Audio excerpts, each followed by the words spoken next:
صدق رسول النبي الكريم الأمين إن الله وملائكته يصلون على النبي يا أيها الذين آمنوا صلوا عليه وسلموا تسليما درود پاک پڑھیں الصلاة والسلام عليك يا سيدي يا رسول الله وعلى آلك وصحبك يا سيدي يا حبيب الله وأكبر الصلاة والسلام عليك يا رحمة للعالمين وعلى آلك وصحبك يا شفيع المذنبين حمد و ثنا کے بعد سورہ بنی اسرائیل 15واں پارہ پہلی آیت کریمہ تلاوت کرنے کا شرف حاصل کیا ہے اور جمعہ مبارک کے دن میں نے آپ حضرات کے سامنے وجوہات معراج بیان کی تقریباً وہ 26 ہیں، اس میں 2-4 باتیں میں نے اس کی وضاحت کی تھی اور یہ بتایا تھا کہ معراج اللہ کے محبوب علیہ السلام کا عظیم المرتبہ معجزہ ہے اور معراج کا لب لباب مقصد یہ ہے کہ حبیب کے دل کو تسلی اور تشفی عطا کرنا اور اللہ تعالیٰ نے معراج اس لیے بھی اپنے حبیب کو کرائی ہے تاکہ جنت اور دوزخ کا مشاہدہ کرے اور قیامت کے دن جب لوگوں کے اوپر نفسا نفسی کی کیفیت ہو اور انبیاء بھی کہہ رہے ہوں اذهبوا الى غیری اذهبوا الى غیری، تو اس وقت اللہ کے حبیب علیہ السلام کے پاس کوئی بھی آئے تو آپ ان کے لیے شفاعت فرمائیں اور آپ کے اوپر نہ کوئی گھبراہٹ آئی اور نہ کوئی کیفیت آئی۔ معراج کرانے کی وجہ یہ ہے۔ اب اس کے اوپر معترضین اعتراض کرتے ہیں کہ نہیں جی یہ معراج جو ہے یہ تو خواب کا واقعہ ہے، یہ علیحدہ بحث ہے۔ کچھ معراج جسمانی کے قائل ہیں، کچھ معراج منامی کے قائل ہیں، یعنی خواب کے اندر۔ لیکن یاد رکھیں نبی پاک علیہ السلام کو اللہ نے ایک معراج نہیں عطا کی بلکہ 34 معراجیں عطا کی۔ ذرا زور سے بولیں کتنی معراجیں؟ 34 معراجیں۔ ہم نے بھی دورہ حدیث کیا ہے اور کتابیں پڑھی ہیں استادوں سے، اور ہمارے استاد ایک بہترین مدرس ہیں، اپنے وقت کے علماء میں سے ایک بہت مستند اور معتبر شخصیت ہے علامہ شیخ الحدیث و تفسیر مفتی عبدالحلیم ہزاروی صدیقی رحمہ اللہ۔ تو ہم نے سبق کے دوران استاد سے سوال کیا تھا کہ حضور یہ بحث ہوتی ہے کہ اکثر لوگ کہتے ہیں کہ نبی پاک علیہ السلام کی محبوب زوجہ ام المؤمنین حضرت عائشہ صدیقہ رضی اللہ تعالیٰ عنہ فرماتی ہیں کہ جب نبی کو معراج ہوا تو آپ کا سر اقدس میرے زانوں پہ تھا۔ بخاری کی روایت ہے سر اقدس میرے زانوں پہ تھا، یعنی حضور غائب نہیں تھے جب معراج ہوئی، حضور موجود تھے میرے پاس۔ تو لہٰذا کہ معراج جو ہے یہ منامی ہے، خواب کی ہے، تو انہوں نے اس کی وضاحت کرتے ہوئے یہ بتایا کہ معراج ہوئی ہے مکے میں، معراج ہوئی ہے مکے میں، اور ام المؤمنین سیدہ عائشہ کا نکاح ہوا ہے مدینے میں۔ تو ابھی تو وہ حضور کے گھر ہی نہیں آئی، تو پھر آپ بولیں گے کیا حدیث اس کے برعکس ہے؟ ہم کہتے ہیں حدیث بھی سچی، حدیث بھی سچی، راوی بھی سچے، روایت کرنے والے بھی سچے، لکھنے والا امام بخاری بھی سچا۔ سیدہ عائشہ جس معراج کی بات کر رہی ہے وہ ان 33 معراجوں میں سے ہیں جو سیدہ عائشہ کے حجرے میں ہوئی۔ ہم جس معراج کی بات کر رہے ہیں وہ معراج سدرہ کی بلندی پہ ہوئی، اور اس معراج کے راوی تقریباً 36 صحابہ کرام ہیں اور بعد نے کہا کہ 34 صحابہ صحابیات اس معراج کے موضوع کے راوی ہیں۔ ان میں چند اس میں گرامی میں اس لیے دے رہا ہوں تاکہ تمہیں پتہ چل جائے کہ یہ واقعہ کتنا عظیم ہے کہ اس کی عظمت اسی بات سے کافی عیاں ہو جائے گی کہ روایت کرنے والے کون ہیں۔ پہلے وہ ہیں کہ جن کو نبی پاک نے صداقت کا لقب عطا کیا، انہیں کہتے ہیں صدیق اکبر۔ کیا کہتے ہیں؟ صدیق اکبر۔ حضرت سیدنا صدیق اکبر رضی اللہ تعالی عنہ آپ نے معراج کی تصدیق کی، اور تصدیق نبی پاک نے فرمایا تم نے ہمیں دیکھا بھی اور تصدیق کیسے کر دی؟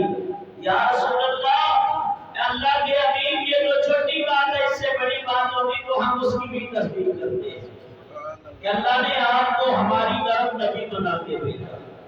تو سیدنا صدیق اکبر، عمر فاروق، عثمان غنی، علی مرتضیٰ، عبداللہ ابن مسعود، عبداللہ ابن عباس، عبداللہ ابن عمر، ابی ابن کعب، ابو ہریرہ جن کا نام عبد الرحمن یا عبداللہ، زمانہ جاہلیت میں ان کا نام ابو شمس، انس بن مالک، جابر بن عبداللہ، فریدہ بن خزیم اسلمی، اور سمرہ بن جندب، حذیفہ بن یمان، شداد بن اوس، سہیب رومی، مالک بن سعصع، امام بخاری کی روایتیں لیتے ہیں، ابو امامہ باہلی، ابو ایوب انصاری، حضرت ابو ذر غفاری، ابو سعید خدری، اور ابو سفیان بن حرب، اسامہ بن یزید، عبد الرحمن بن عامر، ابو دردہ، بلال بن سعد، عمر بن حسین، بلال حبشی، عبداللہ بن زبیر۔ یہ وہ صحابہ ہیں کہ جنہوں نے معراج کے واقعہ کی تصدیق کی ہے اور حدیثیں لے کے آئے، اور وہ حضرت اسماء ہیں، ہانی ہے، حضرت عائشہ ہے، کلثوم ہے، اور اس کے علاوہ دیگر صحابیات۔ تو اتنے نام لینے سے یہ بات واضح ہو گئی کہ یہ واقعہ سچا واقعہ ہے۔ اللہ تعالیٰ ارشاد فرماتا ہے سبحان الذی اسری بعبدہ، پاک ہے وہ ذات جس نے سیر کرائی اپنے بندے کو، سیر کرائی اپنے بندے کو۔ سبحان میں نے بتایا تھا یہ مصدر ہے، یہ کیا ہے؟ مصدر۔ سبحان، پاک ہے وہ ذات، اللہ تعالیٰ کی ذات پاک ہے، اس کا کلام بھی پاک ہے، اس کی عظمتیں بھی پاک ہے۔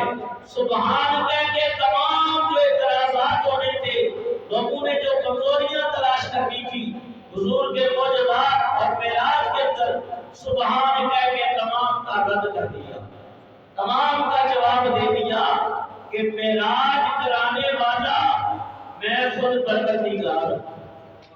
دعویٰ حضور نے نہیں کیا معراج میں جانے کا، دعویٰ رب نے کیا ہے لے جانے کا۔ لیکن یاد رکھو میرے بزرگوں اور دوستوں، اب دیکھنا یہ ہے کہ جتنا دعویٰ کبھی ہوگا اتنی دلیل بھی کبھی ہوگی۔ دعویٰ کرنے والا کون ہے؟ رب۔ اگر کوئی اور دعویٰ کرتا تو سوچا جاتا کہ وہ جا بھی سکتے ہیں کہ نہیں جا سکتے، لیکن دعویٰ کیا ہے رب نے۔ لوگ سوچ رہے کہ وہ قرۂ زمہریر سے کیسے گزرے، قرۂ نار سے کیسے گزرے، اور بغیر سواری کے وہ لامقام کی منزلوں پہ کیسے گئے، بشر ہو کے عرش پر تک کیسے پہنچے۔ اللہ تعالیٰ نے فرمایا کہ میں پاک ہوں، میں نے اپنے حبیب کو معراج کرایا، اس لیے فرمایا سبحان الذی اسری بعبدہ، پاک ہے وہ ذات جس نے سیر کرائی بعبدہ۔ اس لفظ کو سمجھو کہ آج میری طبیعت بھی قدرتی آپ صاحب کیا لکھتے ہیں، اور میں بھی 2-3 دن سے گلے کی تکلیف میں مبتلا ہوں، تو کوشش کر رہا ہوں چھوٹی موٹی باتیں انشاءاللہ مفتی صاحب آئیں گے، وضاحت انشاءاللہ اسی بھی بیان کرنا ہوگا۔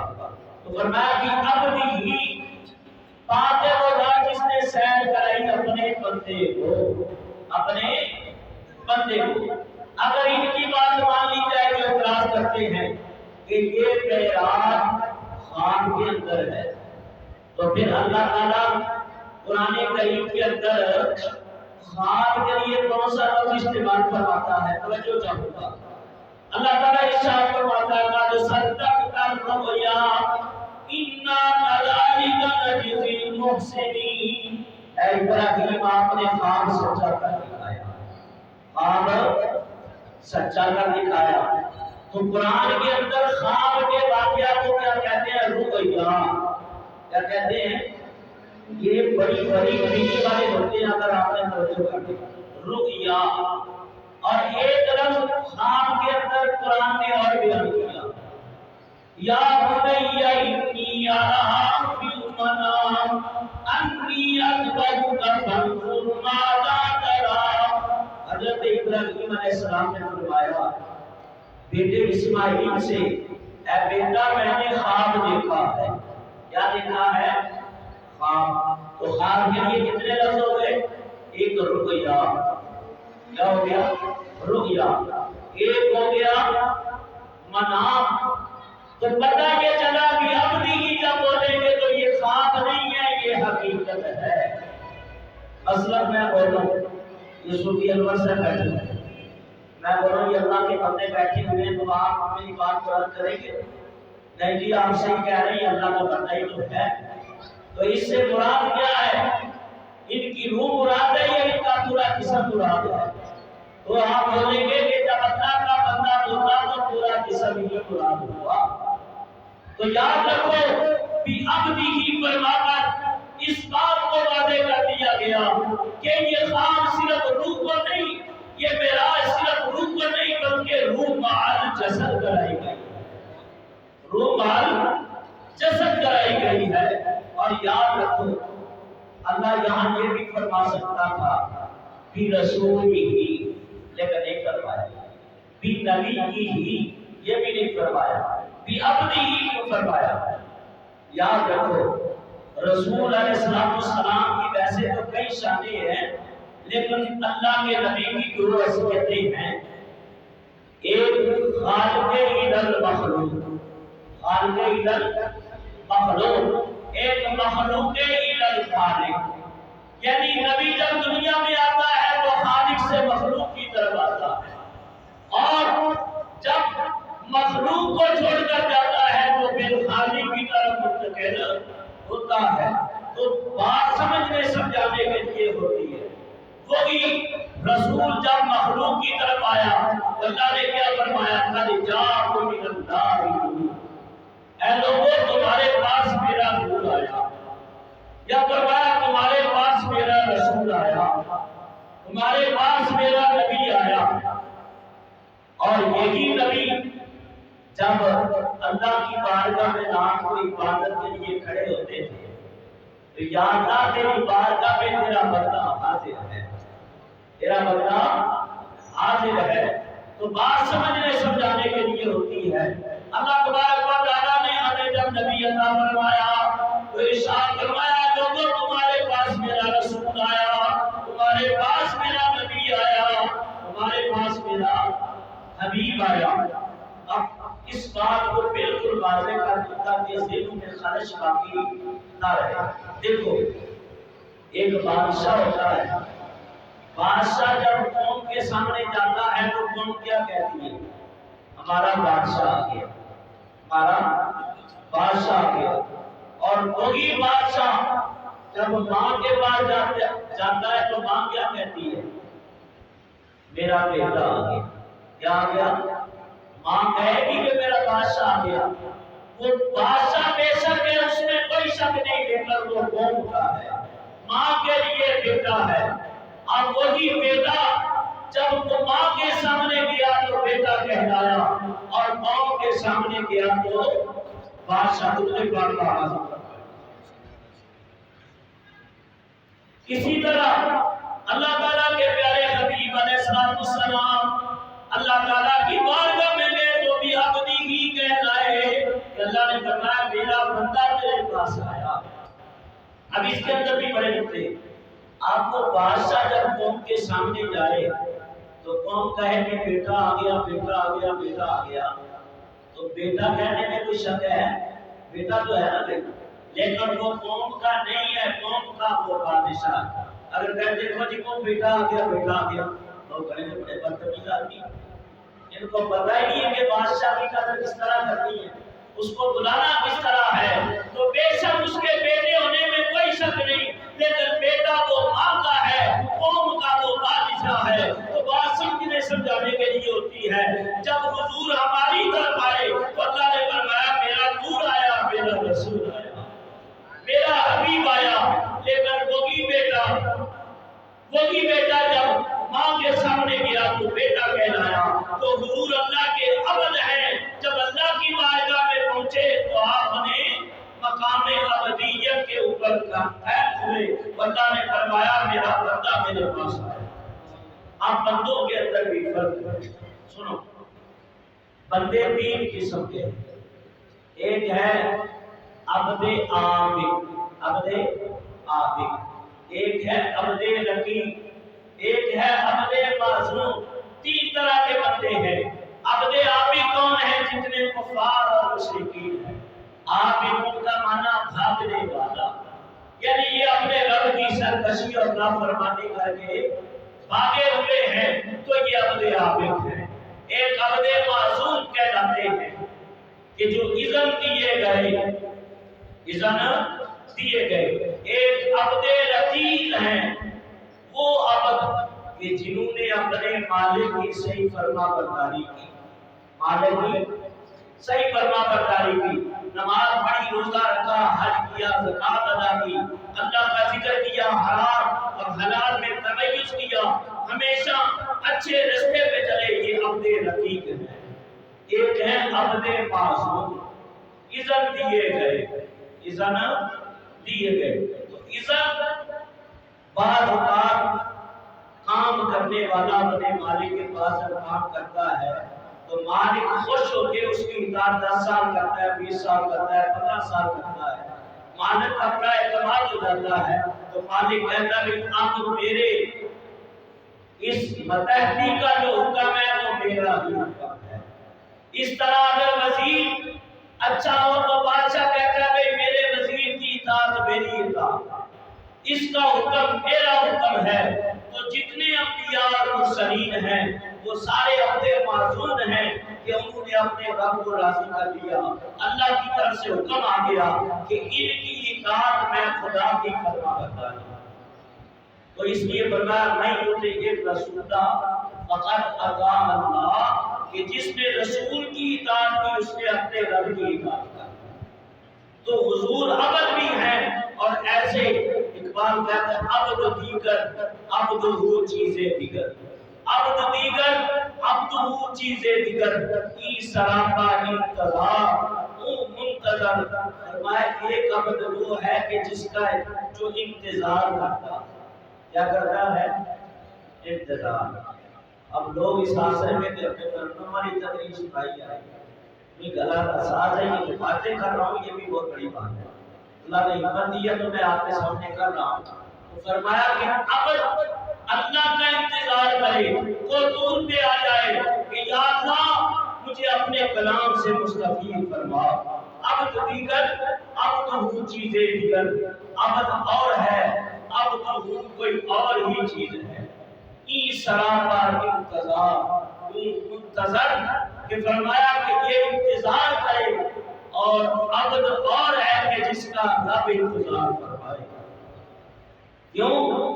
جب معراج کی رات ہے، پہلے ساری رات نفل پڑھتے ہیں، نمازیں پڑھتے ہیں، اپنے رب کی بارگاہ میں جھکتے ہیں، ساری رات عبادت میں گزر جاتی ہے، اور جب معراج کی رات آئی تو حضور چادر اوڑھ کے سو گئے۔ تو کسی نے پوچھا اللہ کے حبیب آج آپ سو رہے ہیں؟ فرمایا ہاں، پہلے مجھے اس کی ضرورت تھی، یعنی کہ اب نہیں ہے، لیکن آج رات آسمانوں پہ میری ضرورت ہے، آسمانوں پہ آج رات میری ضرورت ہے۔ کہ فرمایا آسمان کیوں سجایا جا رہا ہے، کس کو آج بلایا جا رہا ہے، آسمان کیوں سجایا جا رہا ہے؟ آواز آئی محمد کو بلایا جا رہا ہے، محمد کو بلایا جا رہا ہے۔ تو آج کی رات اللہ نے سارے پردے ہٹا دیے، سارے حجابات اٹھا دیے، فرمایا جبریل از کی جی رب جلیل، فرمایا آج کی رات میرے حبیب کو عرش کا دلہ بنا کے دے۔ تو حضور علیہ السلام معراج کی رات مزمل کی چادر اوڑھ کر حضور آرام فرما رہے ہیں۔ اللہ تعالیٰ کی طرف سے حکم ہے۔ اب ترجمہ پہلے سنو۔ سبحان اللہ اسری بعبدہ، آپ نے وہ ذات جس نے سیر کرائی اپنے عبد کو لیلا من المسجد الحرام، رات کے تھوڑے سے حصے۔ یہ لیلا کی میں نے شرح جمعہ میں بتا دی تھی۔ من المسجد الحرام الى المسجد الاقصى، مسجد حرام سے مسجد اقصی کی طرف۔ الذی بارکنا حولہ، وہ مسجد اقصی جس کے ارد گرد ہم نے برکتیں رکھی، یعنی یہاں کتنے نبیوں اور مرسلین کے مزارات، حضرت ابراہیم علیہ السلام، حضرت ایوب علیہ السلام، حضرت اسحاق علیہ السلام اور کئی انبیاء علیہ السلام، بیت المقدس، یہ مسجد اقصی جو حضرت داؤد علیہ السلام، حضرت سلیمان نے اس کو تعمیر کیا تھا اور جنات سے تعمیر کرایا تھا، حضرت زکریا علیہ السلام وہ بھی یہاں آ کے عبادت کرتے رہے، حضرت بی بی مریم جن کے لیے بے موسم پھل آتے تھے وہ یہی آتے تھے مسجد اقصی میں، یہی وہ حجرہ موجود تھا، اور حضرت خواجہ خضر علیہ السلام ان کی عبادت گاہ کا حجرہ بھی یہی ہے، حضرت سلیمان کی عبادت گاہ کا حجرہ بھی یہی ہے، حضرت داؤد علیہ السلام جس مقام پہ بیٹھ کے زبور کی تلاوت کرتے تھے وہ حجرہ بھی یہی ہے، یہی وہ مقام ہے جسے کہتے ہیں صخرہ، مقام صخرہ، صخر بھی کہا گیا، صخرہ بھی کہا گیا کہ روئے زمین پہ جتنے میٹھے پانی ہیں ان کا مرکز جو ہے یہ مقام صخر ہے، اور یہی وہ مقام ہے کہ جہاں سے فرشتے آسمانوں سے اتر کے یہاں آتے ہیں اور یہیں سے پھر آسمان کی طرف چڑھ جاتے ہیں، تو اس لیے فرمایا مسجد اقصی جس کے ارد گرد ہم نے برکتیں رکھی ہیں، لِنُرِيَهُ مِنْ آيَاتِنَا، تاکہ ہم دکھائیں اپنے حبیب کو اپنی نشانیاں، إِنَّهُ هُوَ السَّمِيعُ الْبَصِيرُ، اور تمہارا رب سننے والا بھی ہے اور دیکھنے والا بھی ہے۔ نبیاں معراج کی رات آئی تو حضرت جبریل علیہ السلام کو حکم ملا اللہ کی طرف سے، اے جبریل جاؤ میرے حبیب میرے محبوب کو عرش کا دلہ بنا کے لے آؤ۔ حضرت جبریل علیہ السلام اللہ تعالیٰ کے حکم سے جنت میں داخل ہوئے، 40,000 خدا کو دیکھا، ایک سے ایک حسین و جمیل تھا۔ برات جو ہے یہ برق کی جمع، برق کی جمع، اور برق کہتے ہیں بجلی کو، جیسے اللہ قرآن میں فرماتا ہے یکاد البرق یخطف ابصارهم، کہیں ان کی منافقوں کی اور کافروں کی آنکھیں بجلی اچک ہی نہ لے کہ وہ جب بجلی کڑکتی ہے تو اپنے کانوں میں انگلیاں ڈال لیتے ہیں، یہ آزاد ہیں، اپنے کانوں میں انگلیاں ڈال لیتے ہیں، تو بجلی کی کڑک جو ہے اس کو کہتے ہیں برق، اور برق بہت ساری بجلیاں بن جائیں تو اس کو کہتے ہیں برق۔ تو کہنے کا مطلب یہ استعارہ استعمال ہوا ہے کہ وہ جو سواری آئی تھی اللہ کے حبیب علیہ السلام کے لیے وہ اتنی فل پاور اور رفتار والی سواری تھی، یعنی یوں سمجھو کہ وہ روحانی جہاز تھا، اللہ کی طرف سے نورانی اور روحانی طیارہ آیا کہ جہاں انسان کی نگاہ جائے وہاں اس کی پہلی نظر جاتی تھی، پہلا قدم اس کا جاتا تھا وہاں پر، اور پھر اللہ کی حبیب علیہ السلام فرماتے ہیں کہ وہ برات کو لایا گیا، اس کا چہرہ انسانی تھا، اس کے پاؤں، اس کا قد جیسے خنجر ہوتا اس کے قد کی طرح تھا، اس کے پاؤں جو تھے وہ گائے کے سونڈ کی طرح تھے، گائے کے پاؤں نہیں ہوتے اس طرح اس کے پاؤں تھے، اور اس کے دونوں طرف جو ہے پر لگائے ہوئے، اور اتنا نور والا نور تھا کہ اس کے چہرے پہ نظر نہیں ٹکی۔ جبریل علیہ السلام کو حکم ہوا کہ جنت سے وہ براق لے لو۔ حضرت جبریل علیہ السلام میرے بزرگوں اور دوستوں جنت میں گئے اور 40,000 براق کو دیکھا۔ ایک سے ایک حسین و جمیل تھا، ایک سے ایک اربع و اعلی تھا۔ 40,000 براق تو جب پھولوں کے نرسریوں اور رنگ رنگیلے پھولوں اور چمکدار اور خوشبودار تو انسان کا انتخاب کرنا بڑا مشکل ہوتا ہے۔ یوں سمجھ لو کہ بہت ساری طرح کی شیشیاں پڑی ہو تو کس خوشبو کو آپ لیں ایک سے ایک ہے۔ اب 40,000 ہے، 40,000 میں ہر ایک کا صفت ہوگی۔ دیکھتے رہے آخر میں ایک کونے پہ لگا ہوا اس کو دیکھا ہو رہا۔ حضرت جبریل علیہ السلام اس براق کے قریب گئے اور کہنے لگے آج کی رات مسرت اور شادمانی کی رات ہے، بڑی خوشی کی رات ہے اور تیری آنکھوں میں آنسو اور تو زاروں قطار ہو رہا ہے۔ وہ کہنے لگا ہے جبریل میری بھی منزل وہی ہے جو مجھ سے براق ہوئی ہے، اور کہ کوئی یار کو ہنس کے منا لیتا ہے کوئی رو کے منا لیتا ہے، تو میں بھی بےتاب اور بے چین اور مضطرب ہوں کہ کاش سائے نصیب کہ مجھے بھی سواری بننے کا شرف حاصل ہو جائے۔ یا اللہ یہ تیرے حبیب کے غم میں رو رہا ہے، فرمایا جبریل اسی کو لے لے، اے جبریل اسی کو لے لے، میرا حبیب امت کے غم میں رو رہا ہے اور یہ حبیب کے غم میں رو رہا ہے۔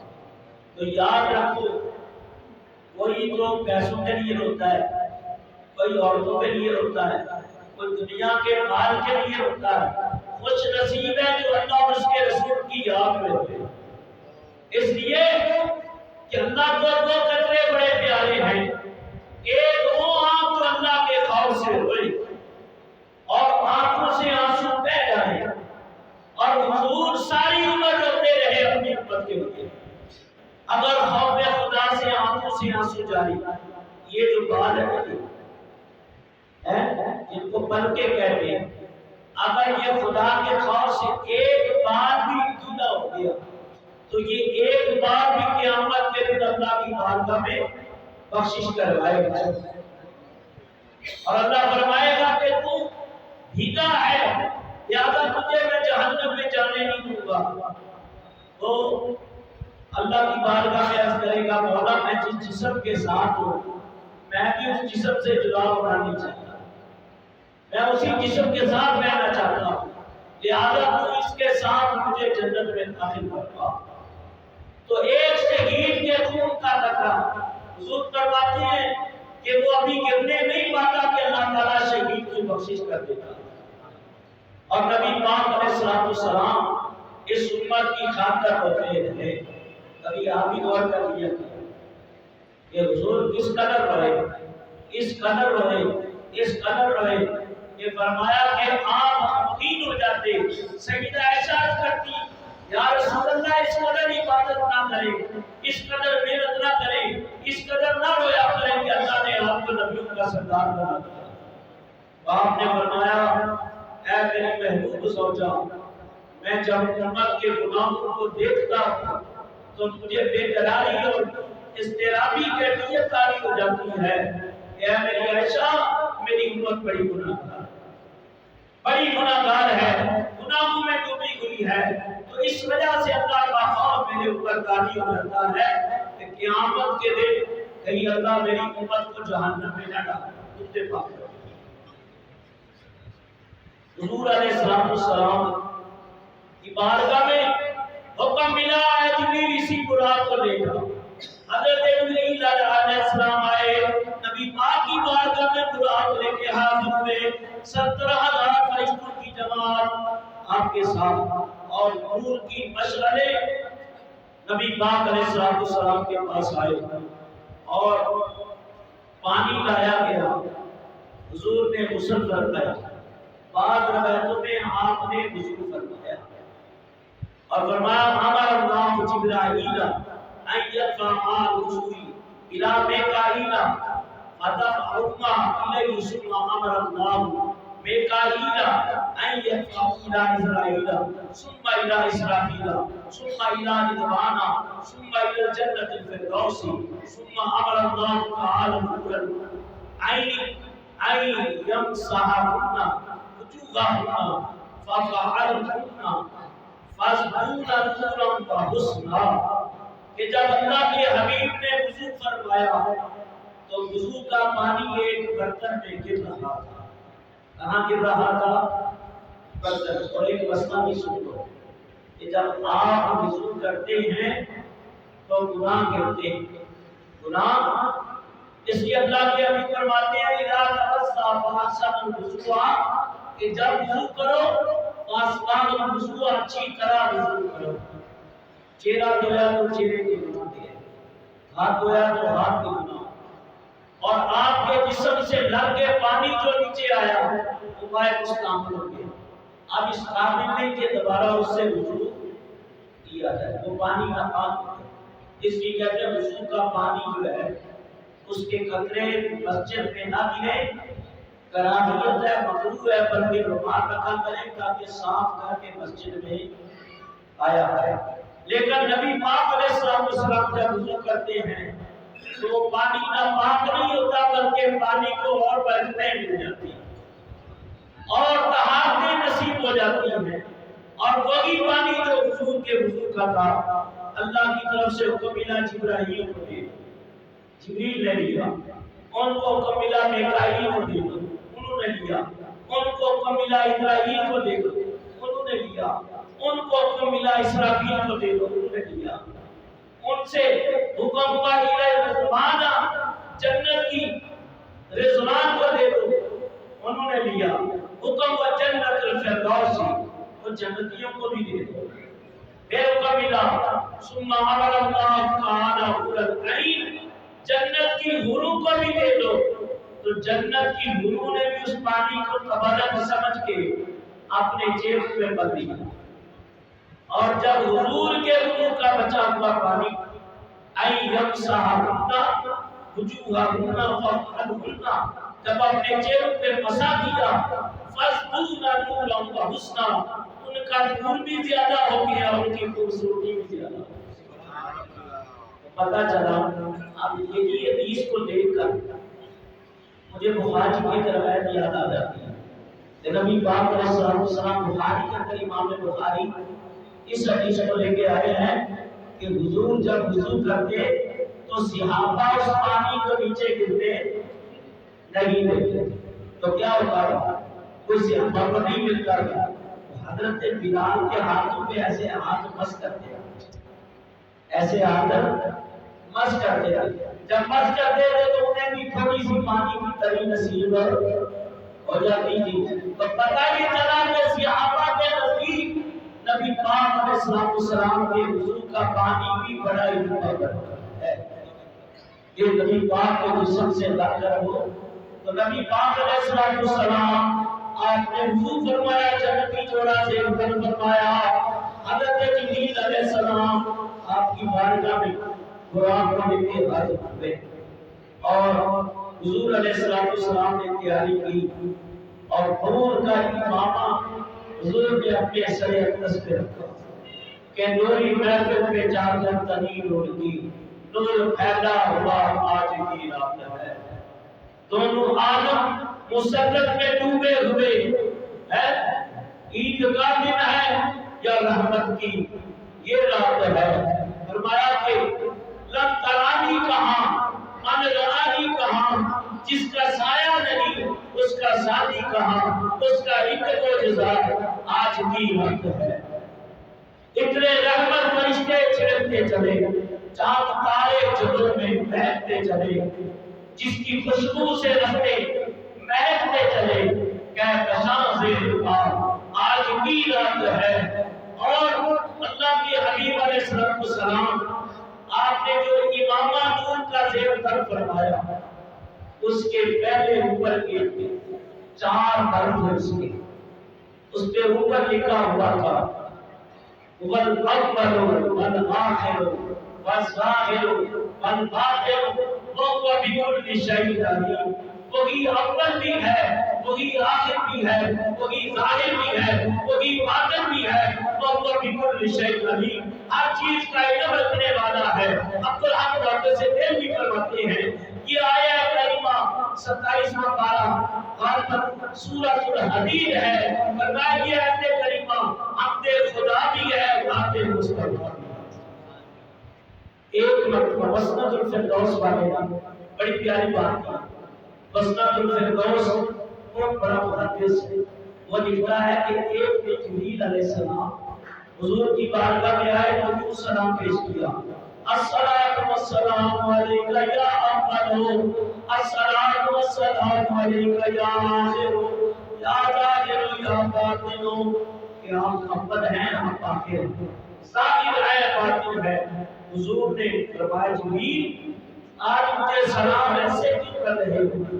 آج کی کہ رب کا حکم ہے آج میرے حبیب کو یوں ہی سلام کرو کہ آپ اول بھی ہیں، کہ اللہ نے عالم نورانیت میں نور کی حیثیت سے آپ کو سب سے پہلے تخلیق کیا، اور آپ کو اللہ نے دنیا میں بیسر کے لحاظ میں سب سے بات کی۔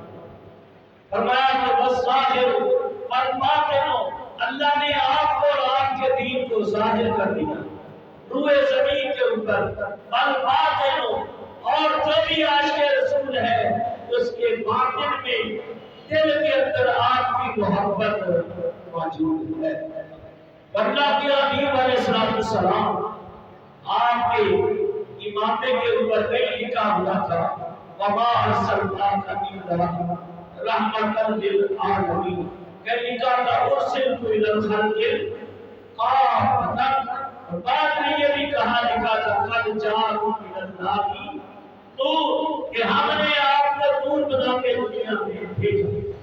تو یوں نبی پاک نے جو امامہ پہنا معراج کے واقعہ سے باب رحمت میں یہ ہے کہ اللہ تعالیٰ نے 4000 سال پہلے فرشتوں سے یہ امامہ تیار کروایا، 4000 سال پہلے، اور 4000 فرشتے متعین کیے تھے کہ میرے حبیب کے اس پوری امامے کے ارد گرد کھڑے ہو کے ہاتھ باندھ کے میرے نبی کی بارگاہ میں درود و سلام کرتے۔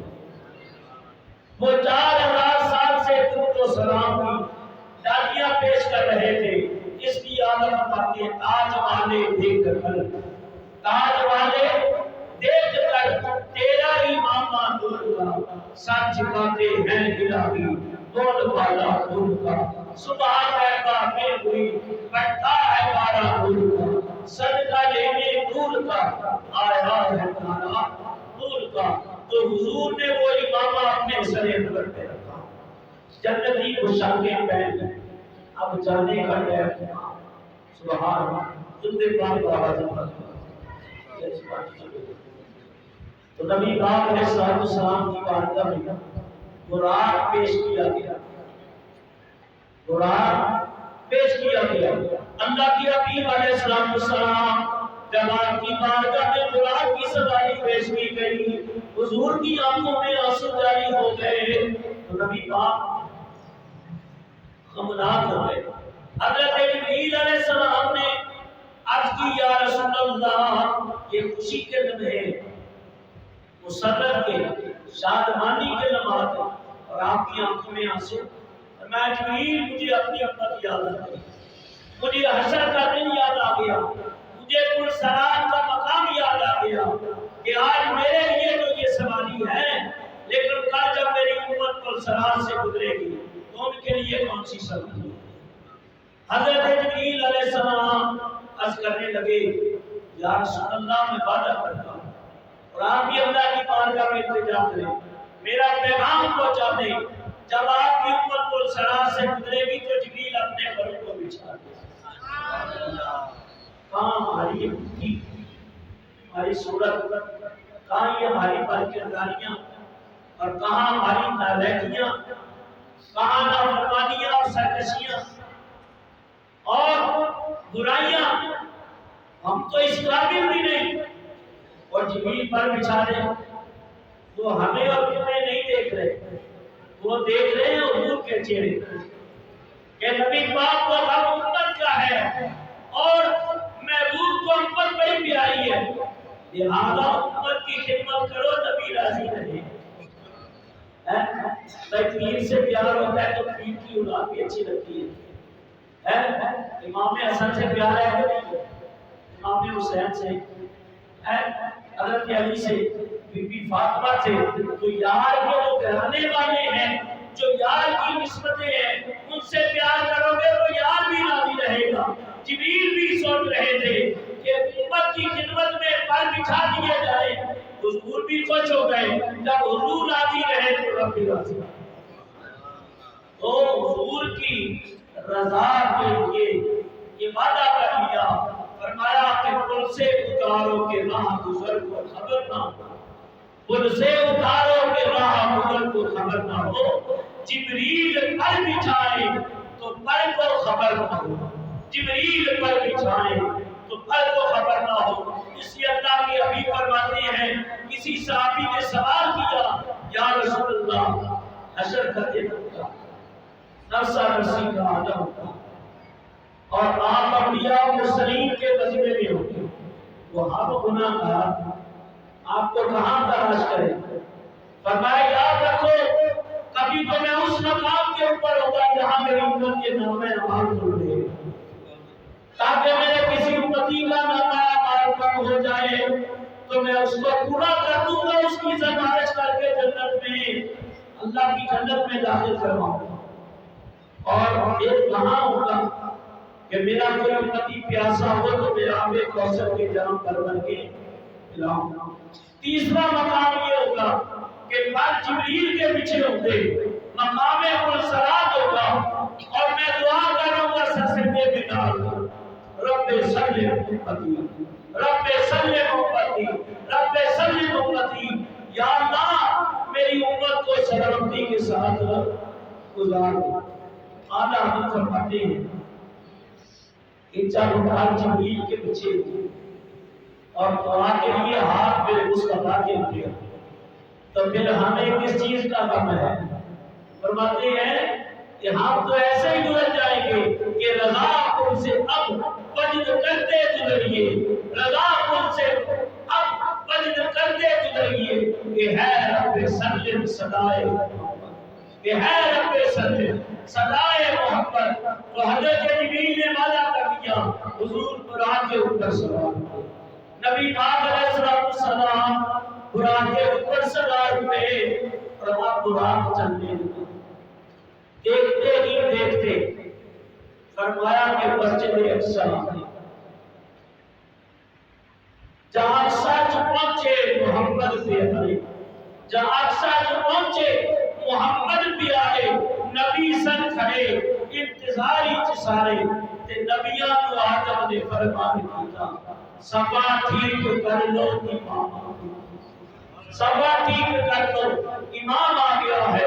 نبی پاک علیہ السلام ابھی یہاں جو رکھتے ہیں وہ بڑے کامیاب ہیں، بڑے مختصر رکھتے ہیں کہ نبی پاک اس کے اوپر سوار ہو کے جا رہے ہیں، اس کے اوپر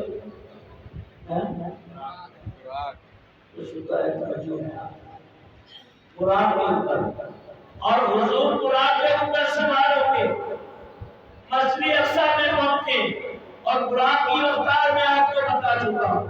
اللہ کی حدیث فرماتی ہے مررت بقبر موسیٰ فإذا هو قائم يصلي في قبره، میں نے کریم اللہ کو دیکھا وہ اپنی قبر میں کھڑے ہو کے نماز پڑھ رہے تھے۔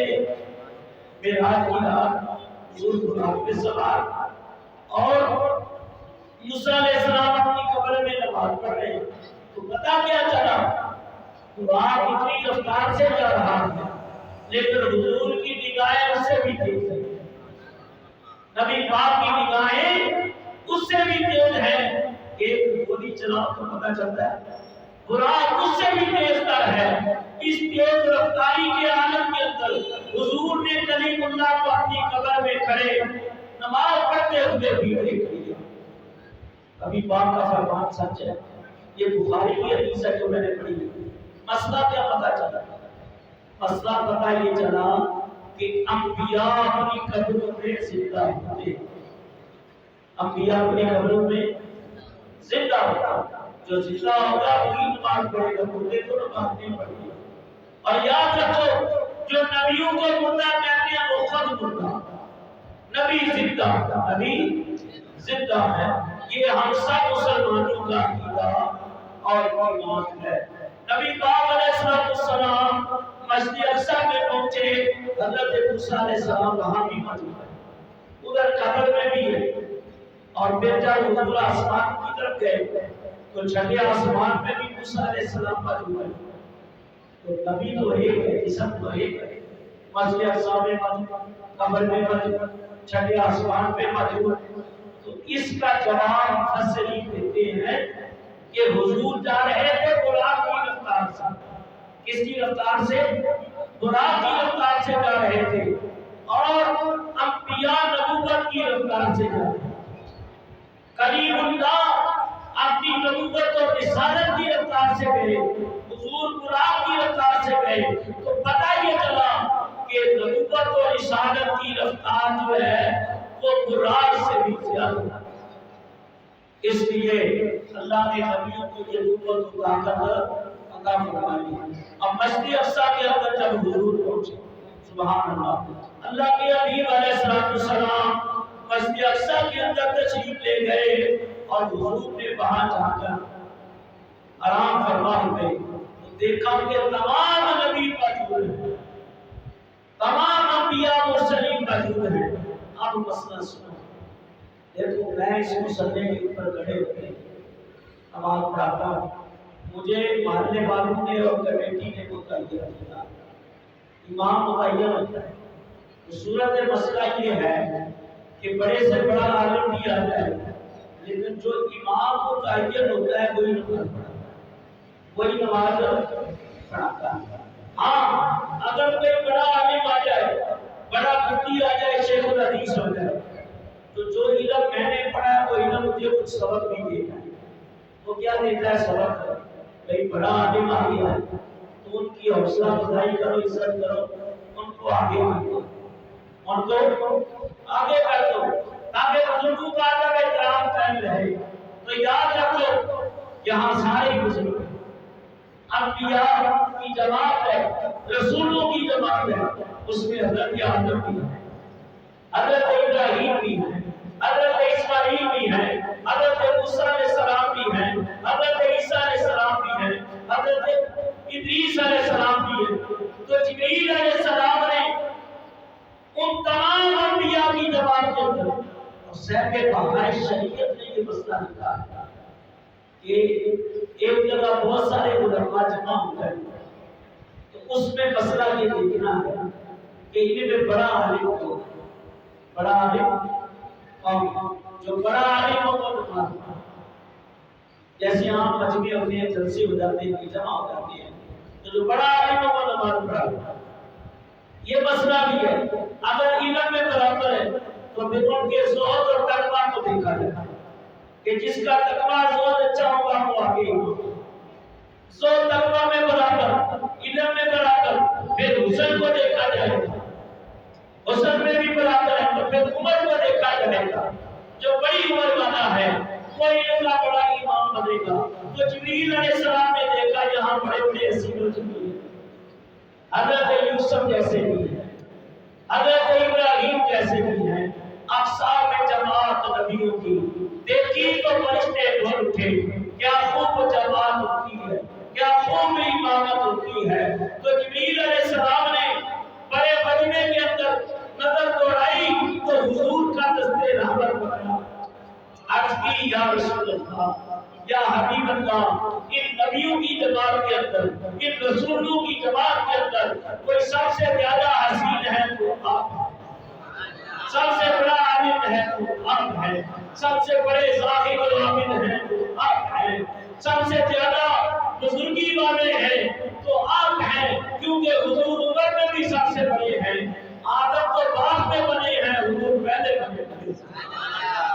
تو نبی پاک علیہ السلام کا دستے رحمت حضرت جبریل نے پکڑا، مصلی پہ کھڑا کر دیا اور تمام انبیاء پیچھے کھڑے ہوئے۔ فرمایا ہر مطلوب کے نتیجے چڑھے ہیں، عظمتوں کے نگینے جڑے ہیں، آپ نبیوں کے بے شک بڑے ہیں، مقتدی بن کے پیچھے کھڑے ہیں، وہ جو پہلے سے آئے ہوئے، مقتدی بن کے پیچھے کھڑے ہوئے، وہ جو پہلے سے آئے ہوئے ہیں۔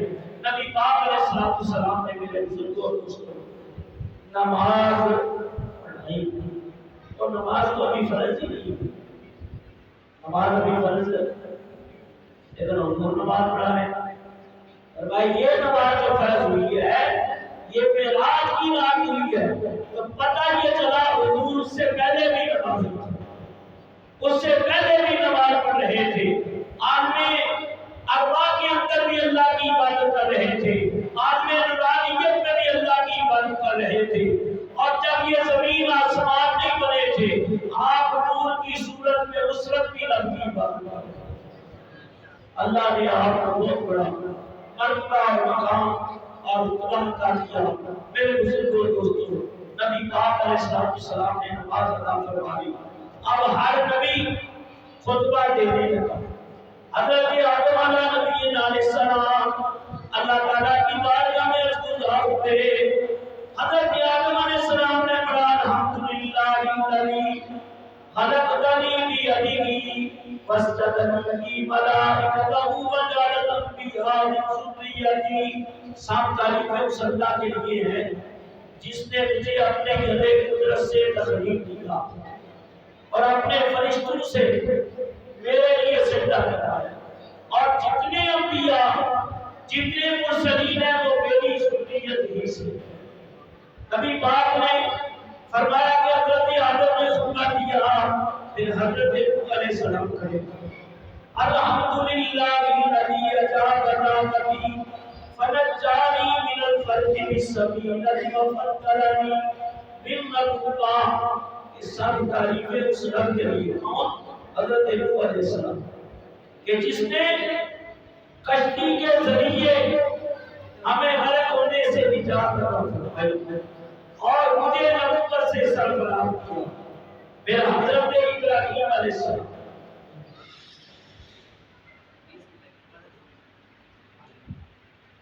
سب آئے اللہ میں سب سے باقی مشکل ہمارے پاس ایک اور غلطی بھی آئے میں آگے آگے چند گھڑیوں کو بھی اشارہ دیتے ہیں۔ حضرت ابراہیم علیہ السلام الحمدللہ الذی اتخذنی خلیلا ووهبنی ملکا عظیما واصطفانی برسالتی وانقذنی من النار وجعلها علی رحمۃ وسلاما۔ سب تعریفیں اللہ کے لیے جس نے مجھے ملک عظیم عطا کیا اور مجھے رسالت سے مستفید فرمایا، آگ سے مجھے بچایا اور آگ کو میرے اوپر ہوئے گلزار کر دیا۔ پھر اللہ کے حبیب علیہ السلام فرماتی ہیں حضرت موسیٰ علیہ السلام انہوں نے خطبہ دیا، حضرت داؤد علیہ السلام، حضرت سلیمان علیہ السلام، حضرت عیسیٰ علیہ السلام، ہر نبی خطبہ دیتا رہا اور آخر میں حضور کی باری آئی۔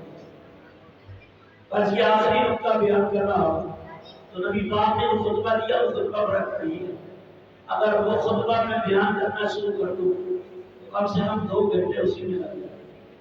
جو حضور کا خطبہ نبی کو دیا بڑا عظیم اور فصیح خطبہ، کیوں؟ بڑے بڑے خطیب ہوں گے، بڑے بڑے نقطہ دان ہوں گے، بڑے بڑے علم والے ہوں گے، لیکن اعلیٰ فرماتے ہیں تیرے آگے ہیں انگلی دبے بچے، وہ سہارب کے بڑے بڑے، کوئی جانے منہ میں زبان نہیں بلکہ جسم میں جان نہیں۔ جب حضور بولتے تو اللہ کا کلام جاری ہوتا اور آپ خود نہیں بولتے بلکہ وہ بلواتا۔ یہ بات ہم سے لوگوں قرآن بولتا ہے، یہ بات ہم سے لوگوں قرآن بولتا ہے۔ سرکار کی زبان پہ رحمان بولتا، سرکار کی زبان پہ رحمان بولتا ہے، اور میں نہیں کہتا بلکہ اللہ کا قرآن ہے۔ وما ينطق عن الهوى ان هو الا وحی یوحی، اور میں یہ جو نطق کرتے ہیں، یہ کلام کرتے ہیں، یہ وہی ہوتا ہے جو اللہ کی وحی ہوتی ہے۔ تو نبی پاک نے جو فرمایا نا کہ آدم علیہ السلام کی شان پر، فرمایا کہ ابراہیم کی شان پر، اسماعیل کی شاہکاری، موسیٰ علیہ السلام قوم، حضرت نوح علیہ السلام، حضرت عیسیٰ سارے شان والے، لیکن یاد رکھو علام انا حبیب اللہ، یاد رکھو میں اللہ کا حبیب ہوں۔ تو عاشق لوگ جو حضور کا ذکر سنتے ہیں وہ خوش ہو جاتے ہیں۔ تو اس مجمع کے اندر حضرت ابراہیم کو بچا دیا، کھڑے ہو گئے اور کہا صدقت یا محمد، صدقت یا محمد، اے محمد مصطفیٰ آپ نے سچ کہا۔ دعا ہے اللہ کی بارگاہ میں انشاءاللہ تھوڑی دیر کے بعد قبلہ شیخ الربیع صاحب تشریف لائیں گے اور ان کا بھی بیان ہوگا کہ جاگنے کی رات ہے تو انشاءاللہ لنگر کا بھی اہتمام ہے۔ تو محمد یوسف صاحب